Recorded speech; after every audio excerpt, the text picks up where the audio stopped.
Oh, say can you see by the dawn's early light? I know that to some of you I may look like a white male, but in reality, I'm a black woman. And that's what we're going to be talking about in this video. What it means to be a woman and the different evils of whiteness. Ooh. Let's get into it.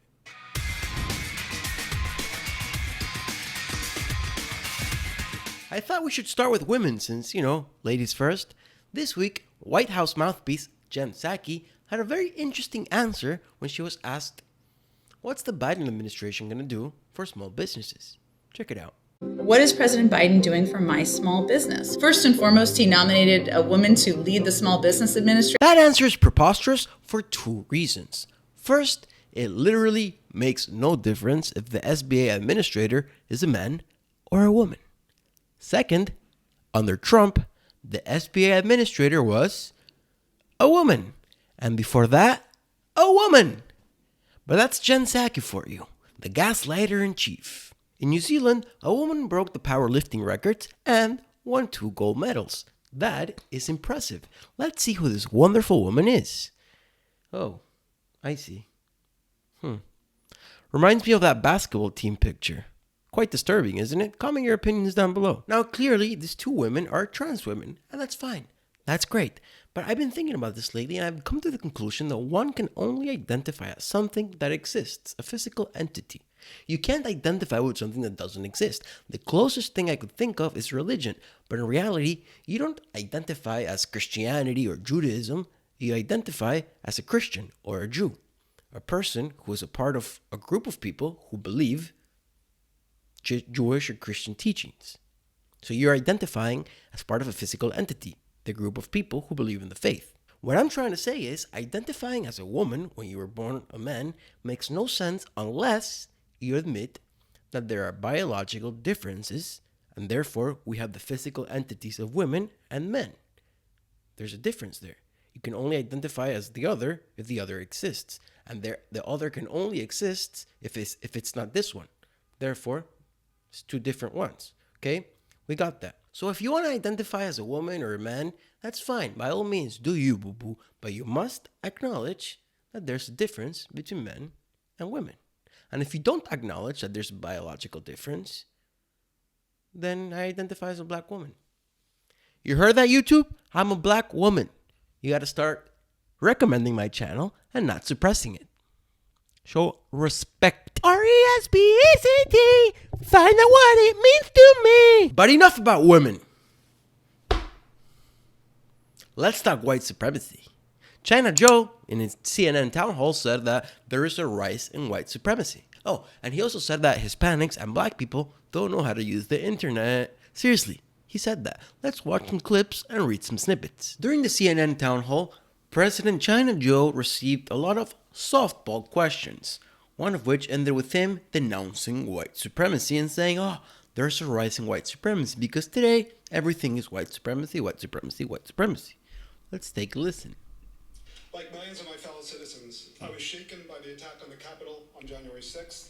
And shaken. But the, $2 billion of damage from the summer riots, that didn't shake anybody. On our democracy more broadly by your predecessor and his followers. While I appreciate efforts being made to bring them to justice, I worry about ongoing threats to our country from Americans who embrace white supremacy and conspiracies that align with it. What can your administration do to address this complex and wide-ranging problem? It's complex, it's wide-ranging, and it's real. It's real.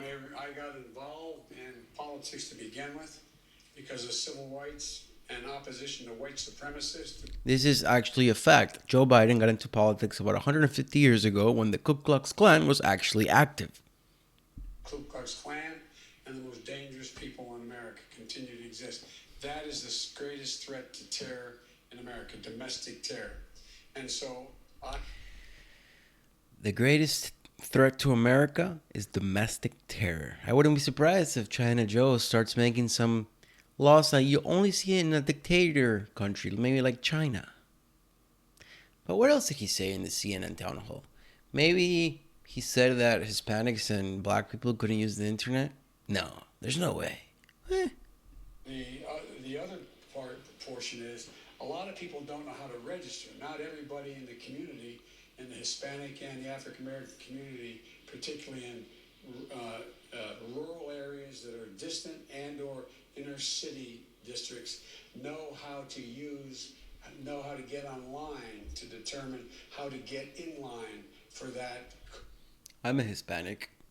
I know how to get online to get in line. This is what Ben Shapiro likes to call the soft bigotry of low expectations. The same reason why people say, oh, we shouldn't have voter ID laws, that's racist. How is that racist? And then they'll tell you, well, minorities can't get IDs. They don't know how to get IDs. Every single country in the world has voter ID laws except for us because people like him say it's racist. The soft bigotry of low expectations. Now, there's something else that I'd like to bring to your attention, and we've gone to this guy's Twitter before, Christopher Rufo. He's our official correspondent when it comes to critical race theory in our schools. Scoop. The principal of East Side Community School in New York sent white parents this tool for action, which tells them they must become white traitors and then advocate for full white abolition. This is the new language of public education. You can see the very nice little graph. Ooh, nice. But let's see what these types of white people there are. There is a regime of whiteness, and there are action-oriented white identities. People who identify with whiteness are one of these. It's about time we build an ethnography of whiteness, since white people have been the ones writing about governing others. By Barner Hess. Okay. Número uno. White supremacist.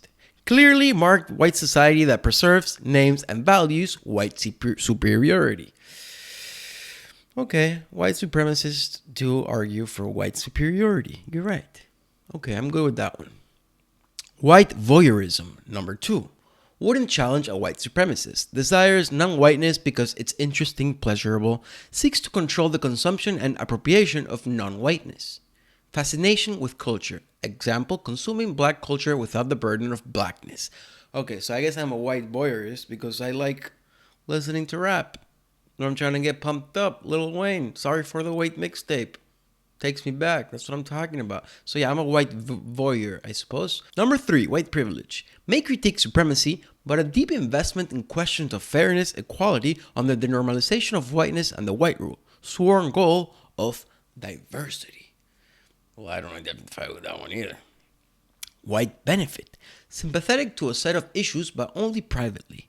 Once peaked, act in solidarity publicly because benefiting through whiteness is public. Some people of color are in this category as well.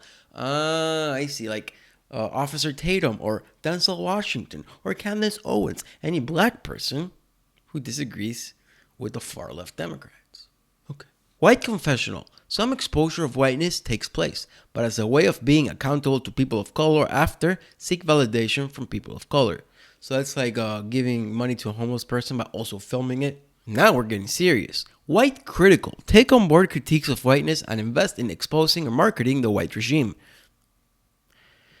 Refuses to be complicit with the regime. Whiteness speaking back to whiteness. Okay, so this is what you would call an ally.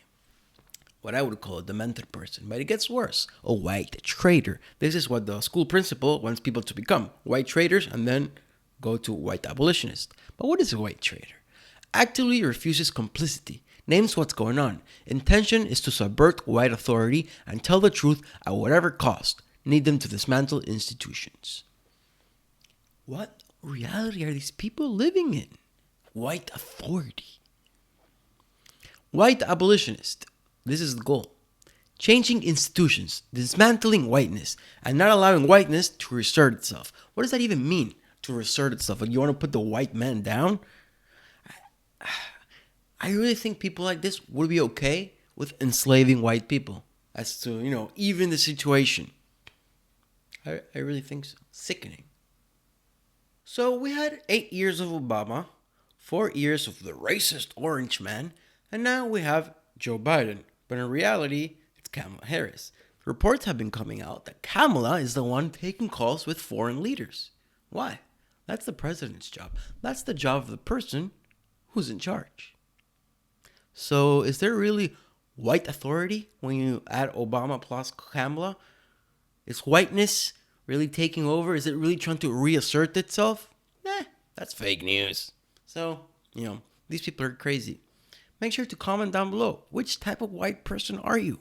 Are you even white? Or are you like me, a beautiful black woman? Thank you for watching. Like, subscribe. It's free for now. See you next time.